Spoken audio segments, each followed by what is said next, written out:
మంజరి మసాలాకి స్వాగతం. ఇవాళ మనము రొయ్యలతో ఒక రకమైన స్నాక్ చేసుకుందాం.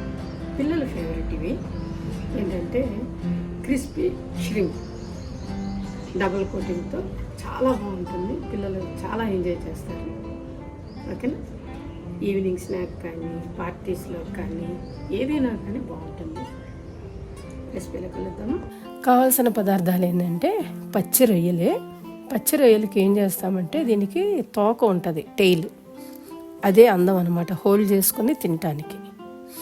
వెనక ఎలాగూ మనము ఆ బ్లాక్గా ఉండేది తీసేస్తాం కదా. ఫ్రంట్ సైడ్లో ఒక 2-3 ఘాట్లలాగా కొంచెం నైఫ్తో జస్ట్ అలా అంటే అందులో స్పైసెస్ వెళ్తాయి అంతే. లేదా మరీ కర్లీగా అవ్వకుండా స్ట్రైట్గా ఉంటుంది.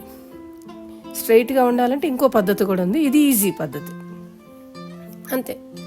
అన్నీ క్లీన్ చేసుకున్నాను, అవి పక్కన పెట్టుకున్నాను. ఇప్పుడు మసాలా ఒక గిన్నెలో ఒక ఎగ్ వేసాను, ఫుల్ ఎగ్ వేసుకోవచ్చు.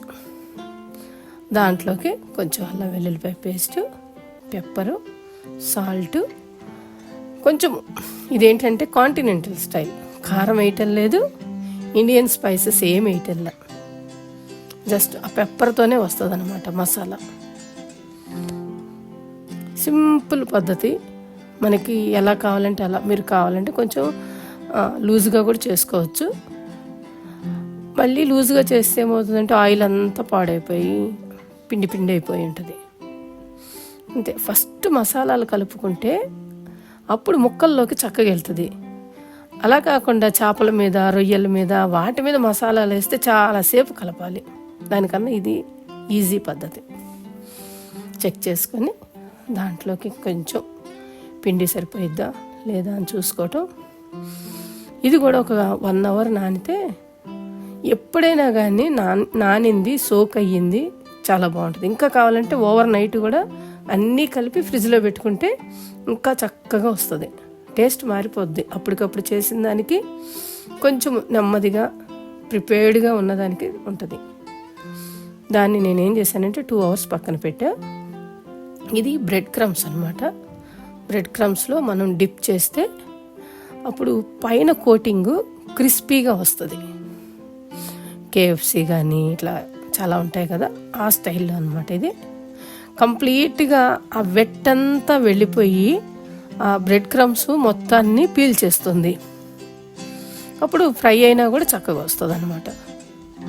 అంతే. అన్నీ చేసి పక్కన పెట్టుకొని మీరు కావాలంటే పార్టీకి ముందైనా చేసుకోవచ్చు, ముందు రోజైనా చేసుకోవచ్చు, టైం ఉందంటే అప్పటికప్పుడైనా చేయొచ్చు అంతే.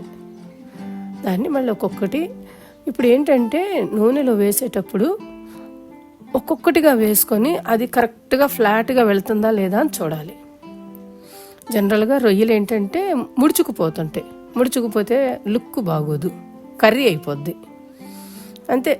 కొంచెం ఆయిల్ ఆ హీటు అడ్జస్ట్ చేసుకుంటా మరలా దాన్ని 2 times చేయాల్సిందే. సింగిల్ అయినా బాగానే ఉంటుంది, కానీ 2 times చేస్తే ఏంటంటే లోపల మనకి పర్ఫెక్ట్గా కుక్ అయ్యి బయట ఇంకా కొంచెం క్రిస్పీగా పిల్లలు తింటున్నప్పుడు సౌండ్ వస్తుంది అనమాట. అది వాళ్ళకి నచ్చుతుంది అంతే. పార్టీకి ఏదైనా కానీ మనం ఎంజాయ్ చేయొచ్చు. ప్రజెంటేషన్ మాత్రం చాలా ఇంపార్టెంట్. మీకు ఎట్లా అనుకూలంగా ఉంటే అట్లా చేయండి. నేను మాత్రం కొంచెం పాత పద్ధతిలోనే పోయాను అంతే. మీరు ఎంజాయ్ చేయాలనుకుంటే ఎన్నైనా ఉంటాయి ఒకే ఐటెంతో. ఇది పార్టీకి కానీ జస్ట్ మనకి రొయ్యలు ఎక్కువ దొరికే టైం వస్తుంది అనమాట. అప్పుడు ఇలా చేసుకుంటే ఏంటంటే ఎంతైనా తీసుకోవచ్చు. ఒక 2-3 kgs చేసినా కూడా ఈజీగా మనం తినేయచ్చు. అదే కర్రీ అయితే అది అవ్వదు, 2-3 days పట్టిద్ది. ఓకేనా? ఎంజాయ్ చేయండి. బాయ్.